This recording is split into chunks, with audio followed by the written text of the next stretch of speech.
Pregnancy టైంలో తొలి ఏకాదశి నాడు మా ఇంట్లో నా పనులు పండగ. Hello hi, this is Navaneetha. Welcome back to my channel Navaneetha Telugu vlogs. అందరు ఎలా ఉన్నారు? నేనైతే చాలా చాలా బాగున్నాను. ముందుగా అందరికీ తొలి ఏకాదశి శుభాకాంక్షలు. సో ఈరోజు ఫుల్ బ్లాగ్లో అయితే అన్నీ మనం కబుర్లు చెప్పేసుకుందాము. ఏంటి అంటే పూజ ఎలా జరిగింది, ఈరోజు నేను ఇంట్లో ఏం స్వీట్ ఐటమ్ చేశాను, ఈ ప్రెగ్నెన్సీలో నేను చేసుకుంటున్న పనులు ఏంటి, ఇవన్నీ అయితే క్లియర్గా వీడియోలో ఎక్స్ప్లెయిన్ చేస్తాను. నా ప్రెగ్నెన్సీ జర్నీ గురించి అసలు ఎంత మంచి పాజిటివ్ రెస్పాన్స్ వచ్చిందో, ఛానల్ పెట్టిన వితిన్ 15-20 డేస్లో నాకు మంచిగా వ్యూస్ పెరుగుతున్నాయి. చాలా హ్యాపీగా అనిపిస్తుంది.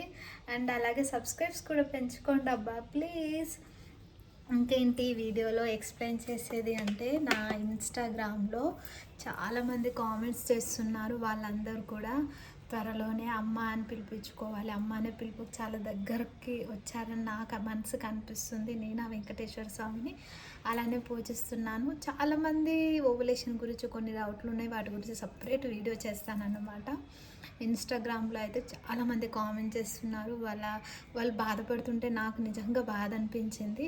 కానీ న్యాచురల్ ప్రెగ్నెన్సీ అవ్వాలి అని అంటే దానికి డైట్ ఫాలో అవ్వాలి, హస్బెండ్ కూడా డైట్ ఫాలో అవ్వాలి, ఆల్కహాల్ స్మోకింగ్ హ్యాబిట్స్ ఉంటే కంప్లీట్గా అయితే అవాయిడ్ చేసేయాలి. ఇవన్నీ ఉంటాయన్నమాట. సో కంప్లీట్గా వీడియో చేస్తాను. ఇంకెవరైనా చూడకపోతే ఆ వీడియో చూడండి, మీకు అర్థమవుతుంది అన్ని డౌట్స్ అందులో క్లియర్గా. ఇంకా ఈరోజు ఈ తొలి ఏకాదశి పర్వదినాన నాకు చాలా చాలా హ్యాపీగా ఉంది. ఇంకా కొన్ని డౌట్స్ కూడా ఉన్నాయి నాకు కూడా. అంటే ప్రెగ్నెంట్లో ఉపవాసం ఉండొద్దు అంటారు, కానీ కొంతమంది ఎప్పుడు ఉండే అలవాటు ఉన్న వాళ్ళు ఉండాలి అంటారు. మరి ఎలా, అవన్నీ వీడియోలో తెలుసుకుందాము. ఇంకొచ్చేసి ఏంటి అని అంటే, ఈరోజు పెద్దలకు మేము నైవేద్యం పెడతాము, నాన్ వెజ్ పెట్టమన్నమాట. లైక్ పకోడీ, మిర్చీలు, చేగోళ్ళు అవి చేసి పెడతాం, పిండి వంటలు. ఇది మొదటి పండుగగా భావిస్తామన్నమాట. ఇంకా ఇంట్లో ఇప్పుడు ఈ టైంలో నేను అన్నీ చేయలేను కదా, అందుకని అట్లీస్ట్ పకోడీలు, మిర్చీలు చేసి మమ్మీ డాడీకి, అత్తయ్య మావయ్య వాళ్ళకి పెట్టాలి అని అనుకుంటున్నాను. ఇంకా మా బావ బయటకు వెళ్ళాడు, మా బావ రాగానే ఇంకా అన్నీ ప్రిపేర్ చేసి పెడతాను.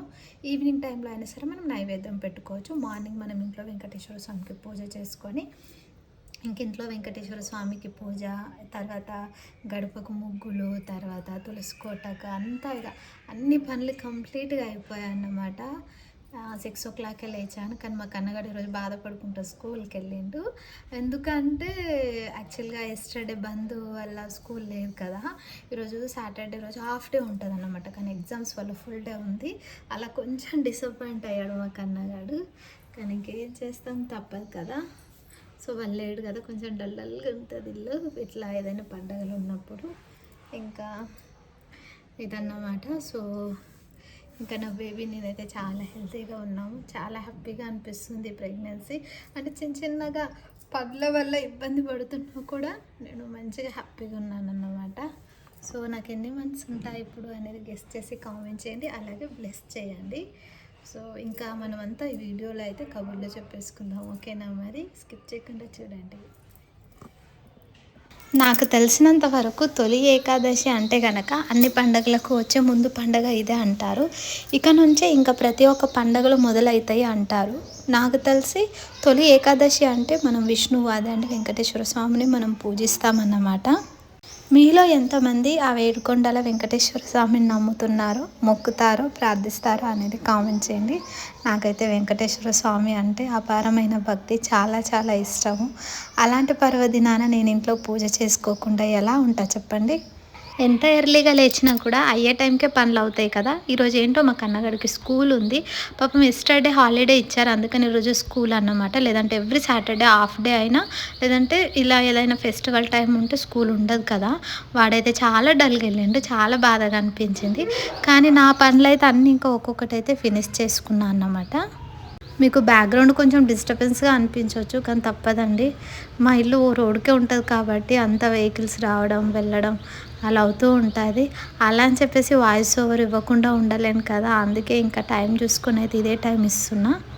పర్టికులర్గా పూజల టైం అనే కాదు, నేను ఫ్రైడే సాటర్డే కూడా తులసి కోటకు ఇంట్లో దీపం ముట్టించుకుంటాను.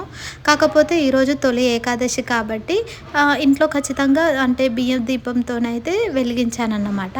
7 దీపాలు కూడా వెలిగిస్తారు కదా, కానీ నేను ఎప్పుడు కూడా ఒక దీపాన్నే వెలిగిస్తానన్నమాట. ఈ తులసి కోటకు వేసిన డిజైన్స్ నేనే వేశాను. ఎలా ఉంది ఏంటి అని కామెంట్ చేయండి. ఏది ఏమైనా పండగల టైం అనో ఫ్రైడే సాటర్డేనో కానీ కొంచెం ఇల్లంతా కొత్తదనంగా అనిపిస్తుంది కదా. అంటే ఇల్లంతా శుభ్రంగా ఉంటే ఇంట్లో ఆడవాళ్ళకి అంత మనశ్శాంతిగా అనిపిస్తుంది, మనసు అనేది హాయిగా అనిపిస్తుంది. మన ఓపిక ఉన్నా లేకున్నా ఇంటి ఇల్లాలుగా అది మన బాధ్యత. ఇల్లంతా నీట్గా పెట్టుకుంటే బయట నుండి వచ్చిన వాళ్ళకి ఆటోమేటిక్గా ఇల్లుని చూసే చెప్పేస్తారన్నమాట. ఈ అమ్మాయి ఎంత మంచిగా పెట్టుకుంది, ఎంత నీట్గా పెట్టుకుంది, మనసు ఎంత మంచిది అని ఆటోమేటిక్గా మన ఇల్లుని బట్టి మన క్యారెక్టర్ను కూడా పెద్దవాళ్ళు డిసైడ్ చేస్తారంట.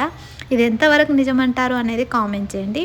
ఇంట్లోనే కాదు బయట టెంపుల్స్కి వెళ్ళినా కూడా మోస్ట్ ఆఫ్ ద టైం నేనైతే కోంబు అస్సలే పెట్టాను తలలో. అది పాటిస్తాను. అది నిజమా కాదా, పాటించవచ్చా లేదా అనేది మీరే కామెంట్ చేయండి. ఇంక అప్పటికప్పుడు మా బావ అయితే స్నానం చేయలేడు కాబట్టి ఇంకా ఫ్లవర్స్ బయట నుండి ఏం తెస్తామని నేను అన్నీ మోస్ట్లీ బిగ్ బాస్కెట్లోనే ఎప్పటికప్పుడు పెట్టేసుకుంటాను. అంటే ఫ్రెష్గా వస్తాయి. అది కాక బయటకు వెళ్ళే అంత టైం నాకు ఉండదు, నేను వెళ్ళలేని పరిస్థితి కాబట్టి అలా పెట్టేస్తానన్నమాట. ఇక్కడైతే ఇంకా బియ్యం ప్రమిద అయితే తయారు చేస్తున్నాను. బియ్యం ప్రమిదలో ఇప్పుడు మనం పాలతో పాటుగా చాలామంది అరటి పండును బెల్లాన్ని కూడా యాడ్ చేస్తారన్నమాట, బెల్లం తురుము. కానీ నేను అప్పుడు సప్త శనివారాల వ్రతం చేసినప్పుడు ఏం జరిగింది అంటే పగిలిపోయాయి అన్నమాట అరటిపండు వేస్తే. అలా పగిలిపోవడం వల్ల ఇంకా నేను ఓన్లీ పాలతోనే చేస్తాను. నాకైతే ఎప్పుడు పర్ఫెక్ట్గానే వస్తుంది. చూడండి ఇక్కడ మా బావ వచ్చి మధ్య మధ్యలో నన్ను ఇమిటేట్ చేస్తూ వెళ్తాడన్నమాట. అప్పుడప్పుడు అలా జోకులు చేసుకుంటూనే వెళ్తాం ఇద్దరం కలిసి. మా బావ బ్రేక్ఫాస్ట్ తినేసి అయితే వెళ్ళిపోయాడు. ఇంకా నేను వచ్చేసి ఇంట్లో ఇక దీపం ముట్టించుకొని ఇక పనులన్నీ ఫినిష్ చేసుకోవాలి కాబట్టి పనులన్నీ అయిపోయాక ఇంకా ఇల్లు శుభ్రం చేసుకోవడం, ఇంట్లో ముగ్గులు పెట్టేసుకోవడం, తర్వాత ఇక దీపం దగ్గర అయితే కూర్చున్నాను. ఒక్కసారి మనం పూజ ముందు కూర్చున్నామంటే మళ్ళీ అస్తమానం లేవద్దు కదా. అందుకే అన్ని పనులు ఎక్కడిదక్కడ అయ్యాక స్నానం చేసి ఇక డైరెక్ట్ పూజ రూమ్ దగ్గరికి వెళ్ళేసి దీపం ముట్టించుకుంటానన్నమాట. ఎందుకో చాలామంది అంటారు ఇప్పుడు మనం ఇంట్లో అమ్మవారు అంటే దేవుళ్ళను పూజ మందిరంలో మేడారం సమ్మక్క సారక్క కానీ ఇట్లా మనం రేణుకెళ్ళమ్మ ఉంటే అట్లా అవి దేవుళ్ళను కలిపి పెట్టద్దు అంటారు కదా. అది మీలో ఎంతమందికి తెలుసు అనేది కామెంట్ చేయండి. నాకైతే పర్టికులర్ ఆ టైం అప్పుడే విడిగా పెడతానన్నమాట, కలిపి పెట్టాను. ఇంకా వెంకటేశ్వర స్వామిని కూడా ఎప్పుడైతే నేను సప్త శనివారాల వ్రతం చేయడం మొదలు పెట్టానో నాకు జరిగిన మంచి వల్లనో ఏమో తెలియదు కానీ ఇంకా వెంకటేశ్వర స్వామికి అయితే శనివారం టైంలో నాకు ఎప్పుడు తోచితే ఆ శనివారం 8 వారాలు కంప్లీట్ అయినా కూడా అప్పుడప్పుడు ఇలా పిండి ప్రమిదలు చేసుకుంటూ పెడతాను. అందుకని చెప్పేసి సపరేట్ కింద సెల్ఫ్లో మొత్తం వెంకటేశ్వర స్వామికి సంబంధించినవి ఉంటాయన్నమాట. మళ్ళీ ఒక డౌటు, చాలామంది అంటారు కదా మనం దీపం వెలిగించేటప్పుడు డైరెక్ట్గా అంటే దేవుని ముందు అగ్గిపుల్లతో వెలిగించొద్దు, మనము అగరబత్తికి పెట్టి వెలిగించాలి అంటారు. అది ఎంతమంది నమ్ముతారు దాని గురించి పర్టికులర్గా నాకు తెలియదు. కానీ అయ్యగారిని అడిగానన్నమాట మా స్టూడియో ఓపెనింగ్ టైంలో. అడిగితే అలా చేస్తే మంచిదే అమ్మ, ఇలా చేయాలని ఏం రూల్ లేదు కానీ చేస్తే బెటర్ అన్నాడు.